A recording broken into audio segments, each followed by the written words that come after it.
In our last classes, we have discussed about the phenols, their preparation method and the chemical properties. Now I am taking the acidic nature of the hydrocarbons or phenols and alcohols. तो देखिए phenols की जब भी हम acidic nature की बात करते हैं तो हमने एक बात की थी कि जब भी एसिडिक नेचर होता है तो क्या बनते हैं, एल्कोक्साइड आयंस बनते हैं और फिनोल के केस में फिनोक्साइड आयन बनता है। तो जो ये आयंस बनते हैं इनकी स्टेबिलिटी अगर जितनी ज्यादा होगी तो एसिडिक जो होगा कंपाउंड वो उतना ही ज्यादा होगा। और इसका एक सिंपल सा मैंने फॉर्मूला भी लिखा है यहाँ पे जिससे भी आप डायरेक्टली इसका आंसर कर सकते हो, लेकिन हमें पूरा सा समझना भी है इस चीज को क्योंकि हम कभी कभी फॉर्मूला से आंसर नहीं कर सकते हैं। तो फॉर्मूला क्या है, acidic nature is directly proportional to the -I and -R, that is negative inductive effect or negative resonating effect, and acidic nature indirectly proportional to the +I or +R effect, that is positive inductive effect or positive resonating effect। अब मैं कुछ examples ले रही हूँ जिससे आपको पूरा समझ आ जाएगा। और वो एग्जांपल्स क्या है, उसमें फर्स्ट तो एग्जांपल मैंने यहाँ पे लिया है जिसमें एक फिनोल है, एक नाइट्रोफिनोल है और एक ऑर्थोक्रिसोल है। ठीक है, अब देखिए अकॉर्डिंग टू रूल अगर हम करते हैं यानी फॉर्मूला के अकॉर्डिंग हम करते हैं तो देखिए ये तो होता है -I इफेक्ट वाला या फिर -R इफेक्ट वाला, और जो ये ग्रुप होगा वो मतलब मिथाइल ग्रुप जो होता है वो क्या होगा, पॉजिटिव I इफेक्ट शो करता है। ठीक है, तो अकॉर्डिंग टू फॉर्मूला हमारे पास में हम डायरेक्टली कर सकते हैं कि B क्योंकि -I इफेक्ट शो कर रहा है, -I इफेक्ट से एसिडिक नेचर बढ़ जाती है तो B जो होगा वो मोर एसिडिक होगा, मोस्ट एसिडिक होगा इन तीनों में। उसके बाद में देखिए plus positive I effect show करने वाले तो लेस हो जाते हैं एसिडिक, तो C सबसे एंड में आ जाएगा और जो फिनोल है वो कहाँ जाएगा, सेंटर में। देखिए जब भी हम इसकी एसिडिक नेचर देखते हैं तो एसिडिक नेचर में क्या होता है, देखो हमें पता है कि फिनोल का जब H+ जाएगा, ठीक है, यहाँ से जब H+ जाएगा तो ऑक्सीजन पे क्या आएगा, माइनस चार्ज आएगा। नेक्स्ट हमारा एग्जाम्पल जो है वो है ऑर्थोनाइट्रोफिनोल। ठीक है, तो ऑर्थोनाइट्रोफिनोल में भी सेम ऐसे ही होगा, ये H जाएगा तो यहाँ पे आएगा माइनस चार्ज। ठीक है, नेक्स्ट एग्जाम्पल है इसी के अंदर वो है ऑर्थोक्रिसोल का। तो ऑर्थोक्रिसोल का जब H+ जाता है तो यहाँ ऑक्सीजन पे भी क्या आ जाएगा, नेगेटिव चार्ज आ जाएगा। अब एसिडिक नेचर के लिए हमें ये चीज ध्यान रखनी है कि इस ऑक्सीजन पे जो नेगेटिव चार्ज है उसे हमें क्या करना है, कम करना है। कम करने के लिए देखिए कौन रेस्पॉन्सिबल होगा, ये फंक्शनल ग्रुप, क्योंकि फंक्शनल ग्रुप जैसे नाइट्रो ग्रुप की बात करती हूँ मैं तो ये कैसा है, नेगेटिव R इफेक्ट, और नेगेटिव R इफेक्ट शो करने की वजह से ये क्या करता है, अपने ऑर्थो, ठीक है, और अपने पैरा पे पॉजिटिव चार्ज लेकर आएगा। पॉजिटिव चार्ज लाने की वजह से क्या होता है कि ये जो ऑक्सीजन जिस कार्बन पे जुड़ी हुई है वो कैसी हो जाती है, इलेक्ट्रॉन डेफिशिएंट हो जाता है वो कार्बन, और इलेक्ट्रॉन डेफिशिएंट होने की वजह से वो ऑक्सीजन की तरफ से इलेक्ट्रॉन्स को अपनी तरफ खींचेगा। जैसे ही वो अपनी तरफ अट्रैक्ट करता है इलेक्ट्रॉन्स को तो इस ऑक्सीजन पे इलेक्ट्रॉन डेंसिटी क्या हो जाती है, कम हो जाती है। लेकिन इसके उल्टा यहाँ क्या होता है, ऑर्थोक्रिसोल में जो मिथाइल ग्रुप होते हैं वो क्या शो करते हैं, पॉजिटिव R इफेक्ट शो करते हैं बिकॉज ऑफ हाइपर कॉन्जुगेशन। तो जैसे ही ये पॉजिटिव R इफेक्ट शो करते हैं तो यहाँ अपने ऑर्थो और पैरा पर ये क्या लेके आते हैं, नेगेटिव चार्ज लेके आते हैं। तो देखिए जिस कार्बन पे ऑक्सीजन जुड़ी हुई है उस कार्बन पे कौन सा चार्ज आ जाता है, नेगेटिव चार्ज आ जाता है, जो कि क्या करता है, इस ऑक्सीजन के नेगेटिव चार्ज को या इलेक्ट्रॉन डेंसिटी को और बढ़ा देता है।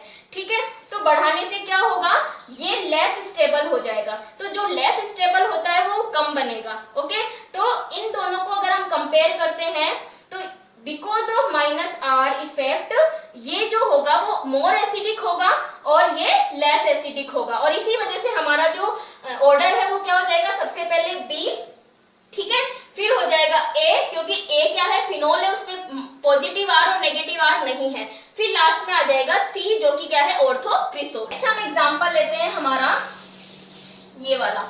अब देखिए सेम इसमें भी वही चीज है, यहाँ पे फिनोल है, एक ये ऑर्थोक्रिसोल है और मेटाक्रिसोल एंड पैराक्रिसोल है। अब देखिए इनमें क्या है, तीनों के तीनों सेम ग्रुप है और वो पॉजिटिव I इफेक्ट शो करते हैं। तो देखिए पॉजिटिव आई इफेक्ट शो कर रहे हैं, तो हमें पता है फिनोल तो उनसे ज्यादा होगा, जिसकी बात हमने यहाँ कर ली है कि जो क्रिसोल्स होते हैं उनमें जो फिनोल होगा वो मोर एसिडिक होगा, तो ए तो हमने स्टार्टिंग में लिख दिया। अब हम इन तीनों में बात करते हैं कि इन तीनों में से मोर एसिडिक कौन सा है। ठीक है, अब देखिए अगर मैं ऑर्थो की बात, ये जो ऑर्थोक्रिसोल है कौन सा है, ऑर्थोक्रिसोल। अगर मैं ऑर्थोक्रिसोल की बात करती हूँ तो ध्यान रखिएगा कि ये जो मिथाइल ग्रुप है अपने ऑर्थो, ठीक है, और पेरा पे, तो देखिए कहां कहां लाता है, ऑर्थो पे और इसके पेरा पे। ठीक है, तो देखो जैसे ही ये H+ जाता है और इस ऑक्सीजन पे नेगेटिव चार्ज आता है। ठीक है, अब हम बात करते हैं नेक्स्ट मेटाक्रिसोल की। किसकी बात करते हैं हम, मेटाक्रिसोल की।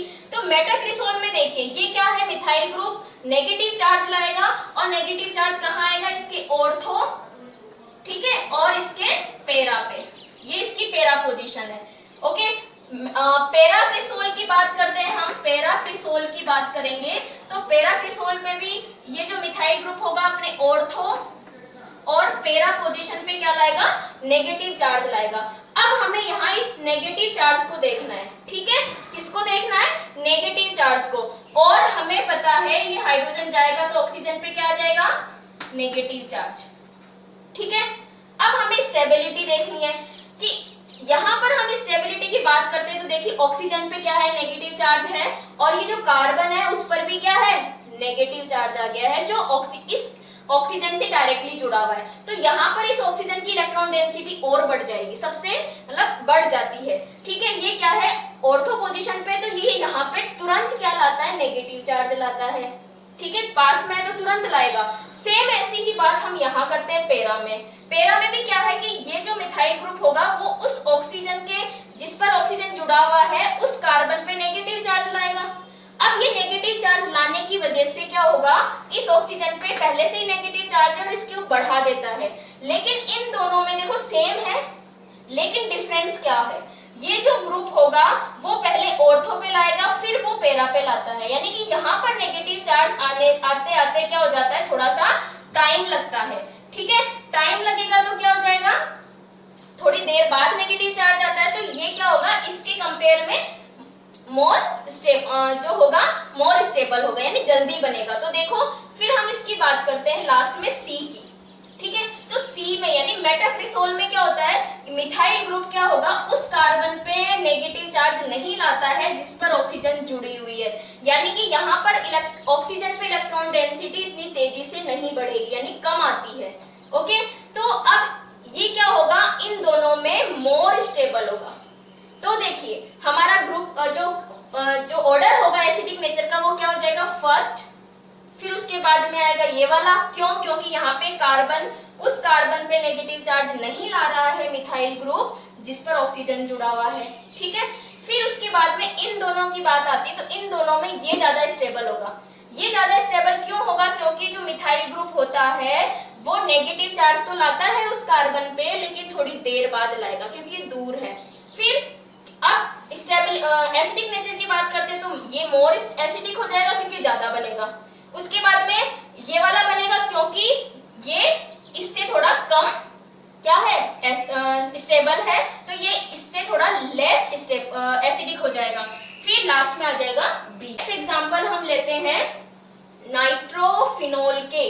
तीनों ही नाइट्रोफिनोल है, बट एक ऑर्थो है, एक पेरा है, और एक मेटा है और एक पेरा है, और साथ में मैंने लिया है फिनोल। ठीक है, साथ में मैंने क्या ले लिया, फिनोल। अब देखिए इनकी अगर हम स्टेबिलिटी की बात करते हैं तो सेम वही चीज लानी है हमें यहाँ पर भी, जो इस कार्बन पर नेगेटिव चार्ज लाएगा या फिर नेगेटिव नहीं लाता है, उस बेसिस पर ही हमें स्टेबिलिटी को फाइंड करना है। तो अगर मैं यहाँ पर बात करती हूँ इसकी, ठीक है, ये ऑर्थो, तो ऑर्थो में यहाँ से माइनस जाता आएगा H+ जाते ही, तो ये नाइट्रो ग्रुप क्या करता है, पॉजिटिव चार्ज लाता है और कहाँ लाएगा, अपने ऑर्थो और पेरा पे। ठीक है, फिर मैं बनाती हूँ मेटा। मेटा में क्या होता है, ये NO2 और ये आ जाएगा OH। ठीक है, जैसे ही ये H+ जाता है यहाँ आएगा नेगेटिव चार्ज, तो ये नाइट्रो ग्रुप क्या करेगा, अपने ऑर्थो और पेरा पे पॉजिटिव लाता है। तो इसका ये ऑर्थो है और ये इसका पेरा है, तो पेरा पे और अपने ऑर्थो पे पॉजिटिव लाएगा, ठीक है, इस तरीके से। अब हम पेरा की बात करें तो पेरा नाइट्रोफिनोल बनाती हूं मैं, NO2, ये मैंने यहाँ पे ऑक्सीजन पे माइनस लगाया है, तो क्या होगा, ये जो नाइट्रो ग्रुप होगा अपने ऑर्थो पे और अपने पेरा पे पॉजिटिव चार्ज लाता है। अब देखिए आप इन तीनों में स्टेबिलिटी को देखिए, सबसे ज्यादा स्टेबल कौन होगा, ये वाला। क्यों होगा, क्योंकि इस कार्बन पे नेगेटिव पॉजिटिव चार्ज है, तो ये इलेक्ट्रॉन डेफिशिएंट है। ये क्या करता है, इस ऑक्सीजन से इलेक्ट्रॉन्स को अपनी तरफ खींचेगा, तो इस वजह से इस ऑक्सीजन पर इलेक्ट्रॉन डेंसिटी कम हो जाती है, ठीक है।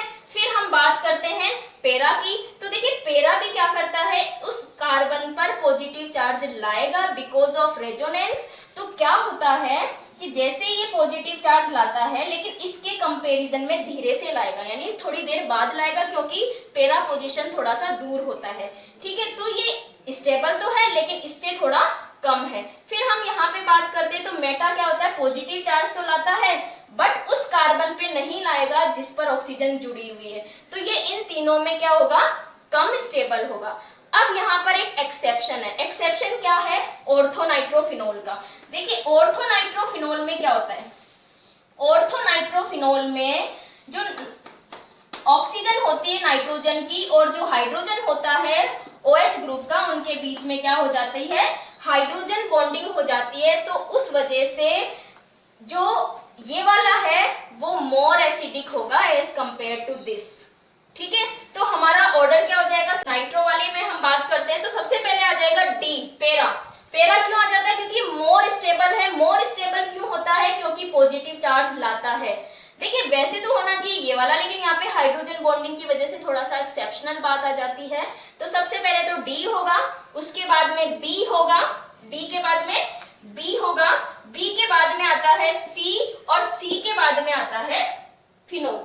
नेक्स्ट हम बात करते हैं कार्बोक्सिलिक एसिड और फिनोल की। तो यहाँ पर देखिए हमने अभी बात करी थी कि ये एसिडिक होते हैं, तो रीजन क्या होगा, RCOO माइनस, ठीक है। जब H प्लस जाता है तो क्या बनता है, RCOO माइनस। अब देखिए ये माइनस चार्ज जब आता है तो वो दो ऑक्सीजन पर क्या हो जाएगा, कॉन्जुगेशन हो जाएगा, इसका डीलोकेलाइजेशन हो जाएगा।